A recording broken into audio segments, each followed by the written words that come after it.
America और Iran के बीच में जो युद्ध विराम, जो सीज फायर हुआ है, क्या उसमें भारत कोई किरदार नहीं निभा सकता था? किरदार कौन निभा रहा है? पाकिस्तान।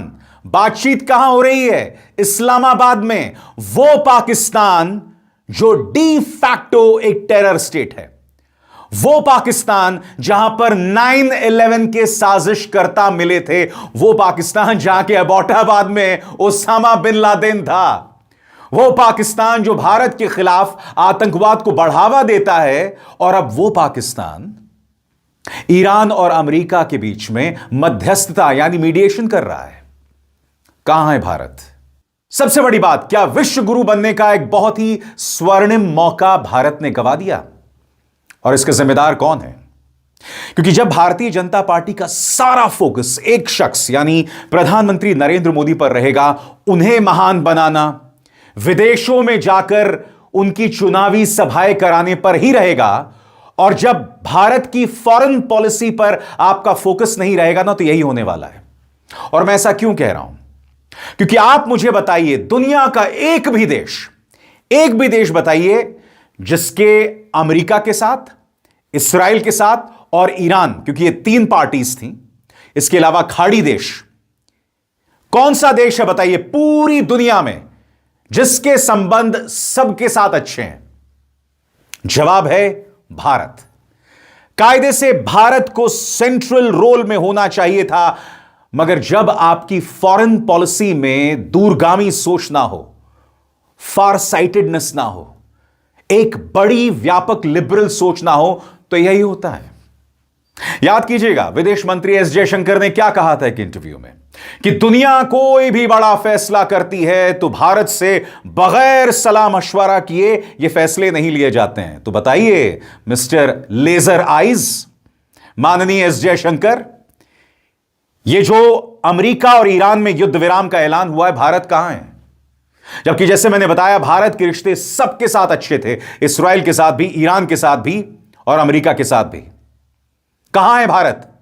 मैं आपको याद दिलाना चाहूंगा, एस जयशंकर ने देश के सामने किस तरह की गलत बयानी की थी। सुना जाए। No major issue in the world today is actually decided without some consultation or discussion with India. So I would say we have changed. The world's view of us has changed. We should be aware of both of that. To me, it is that. आप में से कई लोग कह सकते हैं कि अगर भारत की कोई केंद्रीय भूमिका नहीं है तो क्या फर्क पड़ता है? मुद्दा नहीं है। वर्ल्ड डिप्लोमेसी ऐसे नहीं चलती है। वर्ल्ड डिप्लोमेसी सिर्फ एक व्यक्ति को प्रमोट करके, एक व्यक्ति के कद को बढ़ा के, वो भी अमेरिका और ब्रिटेन में चुनावी सभाएं करवाकर, या फिर अमेरिका में एक सभा करवा के जहां हमारे प्रधानमंत्री कहते हैं अब की बार ट्रंप सरकार, ऐसे करने से देश का रुतबा और देश की इज्जत बढ़ती नहीं है। हमें पर्दे के पीछे अपनी ताकत को मजबूत करना होता है, अपना वर्चस्व, अपना वजूद, उसे महान बनाना होता है। मगर हम क्या कर रहे थे? प्रधानमंत्री नरेंद्र मोदी इस्राइल जाते हैं और वहां पर कहते हैं कि इस्राइल फादरलैंड है और भारत मदरलैंड, और वो भी सुप्रीम लीडर खामेनी की मौत से चंद दिनों पहले। याद है प्रधानमंत्री ने क्या कहा था? सुना जाए। There was movement from India to Israel too, when many Indian Jews migrated to Israel in the mid 20th century. Today, a vibrant Indian origin Jewish community lives here. They are contributed to the building of modern Israel in laboratories and hospitals, in classrooms, and also on the battlefield. They hold firmly that Israel is their fatherland and India their motherland.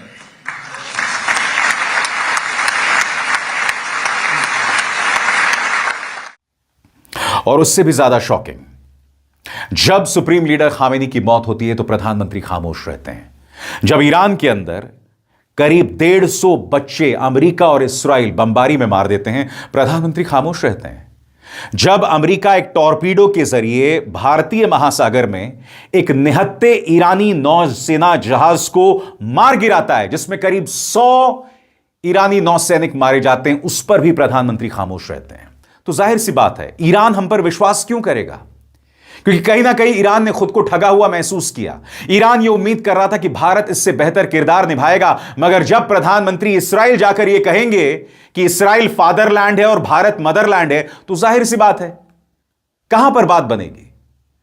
मैं फिर आपसे पूछना चाहता हूं, यह वो Iran है जिसने 1994 में भारत की मदद की थी कश्मीर के मुद्दे पर, याद कीजिएगा। ह्यूमन राइट्स वायलेशन को लेकर Pakistan OIC, organisation of Islamic nations में, इस्लामिक कंट्रीज में भारत के खिलाफ प्रस्ताव लाना चाहता था, मगर ईरान ने उसमें वीटो किया था। इस तरह से कश्मीर के मुद्दे पर ईरान ने हमारी मदद की है, यानी कि कहीं ना कहीं ईरान और भारत में एक आपसी विश्वास था। बावजूद इसके कि अमेरिका के दबाव में आकर हमने चाबहार बंदरगाह परियोजना पर फुल स्टॉप लगा दिया। क्यों? क्योंकि ट्रंप का आदेश था और भाजपा सरकार ने उसे मान लिया। एक के बाद एक हमारी जो स्टैंडिंग थी, हमारा जो वजूद था इंटरनेशनली, भारतीय जनता पार्टी सरकार ने उसे नुकसान पहुंचाया और उसके अलावा कुछ नहीं। और मैं बाकायदा प्रूफ के साथ आपको बता रहा हूं। मैं आपको बताना चाहता हूं दोस्तों, 1994 में क्या हुआ था। आपके स्क्रीन पर 1994 में यूएन मानवाधिकार आयोग में ईरान ने पाकिस्तान के उस प्रस्ताव का समर्थन नहीं किया जो कश्मीर पर भारत को घेरने के लिए लाया गया था। ईरान के इस कदम की वजह से पाकिस्तान को अपना प्रस्ताव वापस लेना पड़ा था। इससे भारत को बड़ी कूटनीतिक राहत मिली थी और अंतर्राष्ट्रीय स्तर पर बड़ी आलोचना से बच गया था। भारत के लिए अहम क्यों था? अगर वो प्रस्ताव पारित हो जाता तो भारत पर पाबंदियां या अंतर्राष्ट्रीय जांच की मांग उठ सकती थी। ईरान के रुख की वजह से कश्मीर मुद्दा ज्यादा अंतर्राष्ट्रीय नहीं बन पाया और भारत इसे पाकिस्तान के साथ द्विपक्षीय मुद्दा बनाए रखने में सफल रहा। मैं मना नहीं कर रहा हूं दोस्तों, उसके बाद ईरान के रुख में बदलाव आया है, मगर मैं आपको बतलाना चाहता हूं कि 1994 में ईरान ने हमारी मदद की थी। लिहाजा जब अमेरिका ईरान को लेकर हम पर दबाव बना रहा था तो हमें अपनी रीढ़ को मजबूत रखना चाहिए था, क्योंकि अगर ट्रंप के कहने पर हमने चाबहार बंदरगाह परियोजना पर फुल स्टॉप ना लगाया होता, अगर सुप्रीम लीडर खामेनी की मौत पर प्रधानमंत्री नरेंद्र मोदी एक सख्त संदेश जारी करते, तो यकीनन ईरान हम पर भरोसा करता।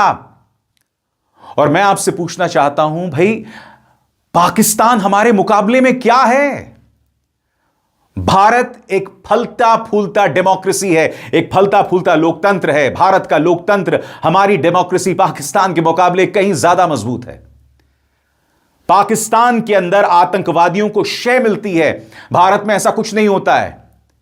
कहने का अर्थ साफ है, भारत के पास एक स्वर्णिम मौका था विश्व गुरु बनने का, मगर हमने उसे गवा दिया। क्यों? क्योंकि हमारे प्रधानमंत्री नरेंद्र मोदी चुनावी रैलियां कर रहे थे। और सबसे बड़ी बात, उन चुनावी रैलियों में वाहियात और प्रोपेगेंडा फिल्म्स की तारीफ कर रहे थे कि कांग्रेस को केरला स्टोरी से प्रॉब्लम है, धुरंधर से प्रॉब्लम है। अरे भाई, केरला स्टोरी तो झूठी फिल्म थी, झूठ बताया था, अदालत में जाके स्पष्टीकरण देना पड़ा था। जहां तक धुरंधर की बात है, धुरंधर 2 में खुद फिल्म मेकर्स ने कहा था यह फिक्शन था, मगर प्रधानमंत्री उसे डिफेंड कर रहे थे। अब आप क्या करेंगे? धुरंधर पार्ट 3 बनाएंगे, जिसके अंदर आप यह बताएंगे कि हमने शहबाज शरीफ को समझाया और उस शहबाज शरीफ ने अमेरिका और ईरान के बीच में मध्यस्थता या मीडिएशन करवाई। धुरंधर पार्ट 3 भी बनाइएगा। हां, उसे अब धुरंधर पार्ट 3 मत कहिएगा, छुछंदर पार्ट 3 कहिएगा। सुनिए, प्रधानमंत्री नरेंद्र मोदी सभाओं में घूम रहे थे, चुनावी सभाओं में घूम रहे थे और फिल्मों की तारीफ कर रहे थे। सुना जाए। केरलम फाइल्स आई फिल्म तो भी बोलने लगे सब झूठ है, कश्मीर फाइल आई तो बोलने लगे सब झूठ है, धुरंधर फिल्म आई तो बोलने लगे झूठ है। कुछ भी करो, बता देना, झूठ फैला देना। इन दिनों एफसीआरए को लेकर के भी ऐसा ही झूठ फैलाया जा रहा है। यूसीसी के लिए ऐसा ही झूठ फैलाया जा रहा है। गोवा में यूसीसी है, दशकों से है, लेकिन झूठ फैलाना, एफसीआर के लिए झूठ फैलाना, सीए के लिए झूठ फैलाना, धुरंधर जैसी फिल्म के लिए झूठ फैलाना, केरलम फिल्म के लिए झूठ फैलाना, कश्मीर फाइल फिल्म के लिए झूठ फैलाना, ये झूठ फैलाने का कारोबार लेके बैठे हुए हैं। स्वतंत्र और आजाद पत्रकारिता का समर्थन कीजिए, सच में मेरा साथी बनिए। बहुत आसान है दोस्तों, इस ज्वाइन बटन को दबाइए और आपके सामने आएंगे ये 3 विकल्प, इनमें से एक चुनिए और सच के इस सफर में मेरा साथी बनिए।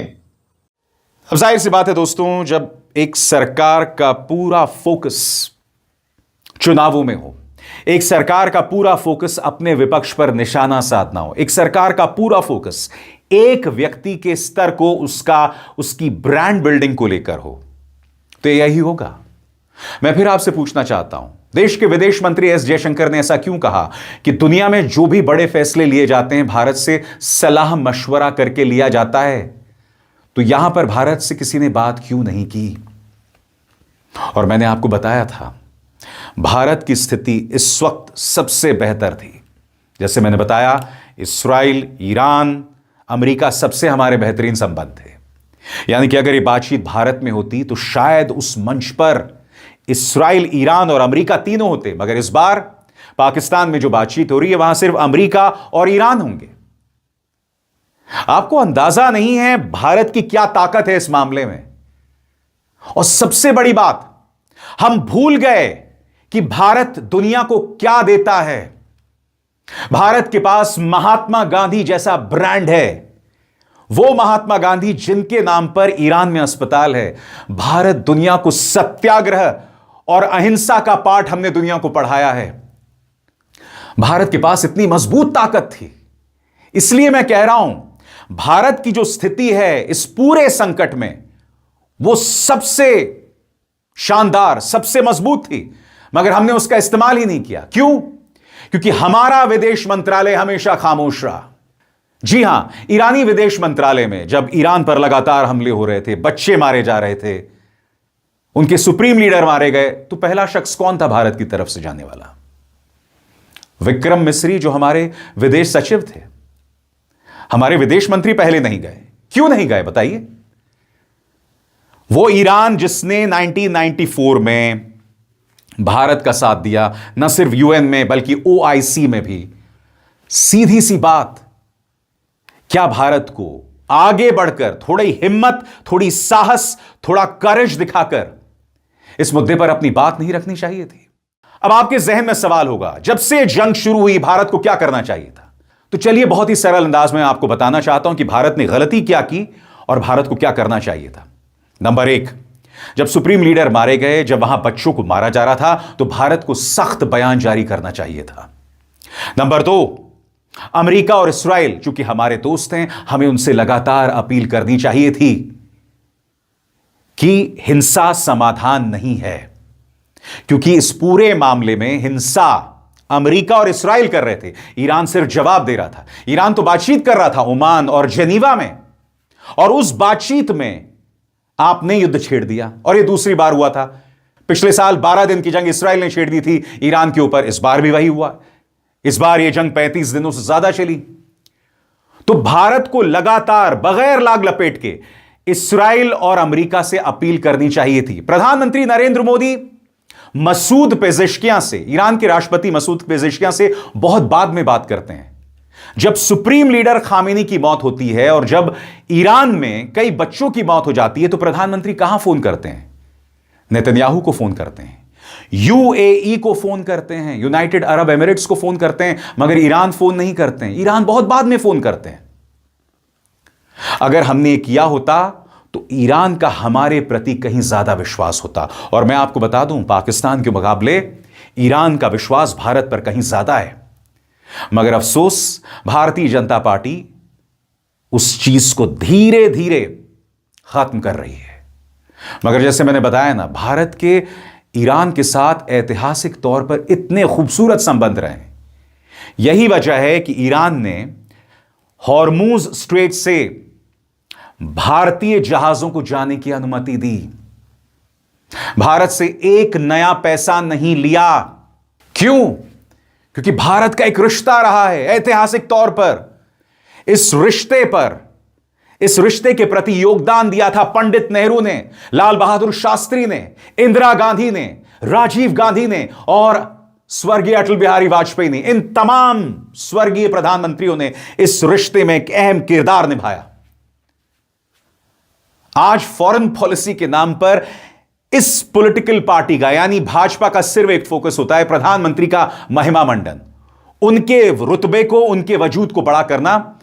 मगर ब्रांड इंडिया कहां है इंटरनेशनली, डिप्लोमैटिकली? यह सवाल भी होना चाहिए। इस पर कोई गंभीर चर्चा नहीं होती और मैं आपसे समझना चाहता हूं क्यों। मगर मेरा मानना है दोस्तों, अब भी देरी नहीं हुई है। अब भी देरी नहीं हुई है। अब भी भारत को सार्वजनिक तौर पर इस मुद्दे पर अपनी बात रखनी चाहिए, अपनी तरफ से पेशकश करनी चाहिए, क्योंकि इस्राएल के साथ हमारे संबंध बेहतर हैं। क्योंकि यह मत भूलिए दोस्तों, इससे बड़ी त्रासदी नहीं हो सकती कि पाकिस्तान, जिसका अपना ट्रैक रिकॉर्ड खराब है आतंकवाद को लेकर, वो इस मामले में मीडिएटर बन गया है। उसका रुतबा, उसकी स्टैंडिंग इंटरनेशनली बेहतर हो सकती है। मगर भारत, जिसके संबंध सबके साथ बेहतर हैं, वो पीछे हट गया है। और क्यों? क्योंकि भारतीय जनता पार्टी का पूरा ध्यान चुनावों पर है, विपक्ष पर निशाना साधने को लेकर है। और मैं दावे के साथ कह सकता हूं, कई लोग आ जाएंगे कमेंट सेक्शन में कहने के लिए कि भारत को घुसने की क्या जरूरत है। कई लोगों की सोच इतनी छोटी है कि वो इससे भी हिंदू मुस्लिम करेंगे कि भाई ईरान जो है मुस्लिम देश है, इस्राएल हमारे पक्ष में है। कौन सा इस्राएल हमारे पक्ष में है बताइए साहब? मैं इस बात को मना नहीं कर रहा हूं कि इस्राएल के साथ बेहतरीन संबंध है, उसका इस्तेमाल कीजिए ना, आप इस्तेमाल कीजिए। और सबसे बड़ी बात, क्या भारतीय जनता पार्टी को इस बात की चिंता नहीं है कि इतिहास में उन्हें कैसे याद रखा जाएगा? क्योंकि जब इस वक्त का इतिहास लिखा जाएगा तो ट्रंप और नेतन्याहू को दमनकारियों और अत्याचारियों के तौर पर याद किया जाएगा। और वो तमाम देश जो ट्रंप और इस्राएल के साथ थे, उन्हें हीरोज के तौर पर याद नहीं रखा जाएगा। याद रखा जाएगा स्पेन जैसे देशों को, जिन्होंने लाल आंख दिखाई थी ट्रंप को, बावजूद इसके कि Spain North Atlantic Treaty Organisation यानी नेटो का हिस्सा है। बावजूद उसके स्पेन ने लाल आंख दिखाई थी और परवाह नहीं की थी। और उससे भी बड़ी बात, डोनाल्ड ट्रंप, उसके डर में भाजपा काम कर रही थी। वो डोनाल्ड ट्रंप जिसका अपना ग्राफ अमेरिका के अंदर गिर रहा है, उनके कट्टर समर्थक भी इस युद्ध के साथ नहीं थे। वो डोनाल्ड ट्रंप जो पहले कहता है मैं ईरान को नेस्तनाबूद कर दूंगा, सिविलाइजेशन को हटा दूंगा, सिर्फ 12 घंटे में मिमिया के कहते हैं कि साहब 2 हफ्ते का युद्ध विराम। क्या हम ऐसे ट्रंप के सामने झुकना चाहते हैं? यह सवाल भाजपा को खुद से करना पड़ेगा। मगर नहीं साहब, इस देश में डिप्लोमेसी, फॉरेन पॉलिसी पर गंभीर चर्चा कभी नहीं होगी। अनाप शनाप मुद्दों पर, हिंदू मुस्लिम के मुद्दे पर सीधी सी बात, क्या आज मीडिया, जो मुद्दे आज मैं इस मंच पर उठा रहा हूं, क्या इस पर गंभीर चर्चा करेगी? जब मैं अपने लिमिटेड सोर्सेस से आपके सामने तथ्यों के आधार पर मुद्दे ला सकता हूं, तो गोदी मीडिया क्यों बच रहा है? क्या हमें यह सवाल नहीं करना चाहिए?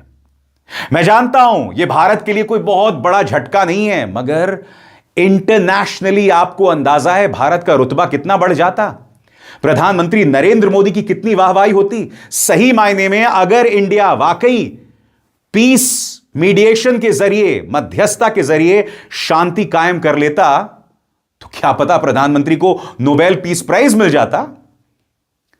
क्योंकि हम सब जानते हैं नोबेल शांति पुरस्कार और नोबेल पुरस्कार के लिए प्रधानमंत्री नरेंद्र मोदी के मन में क्या भावनाएं हैं।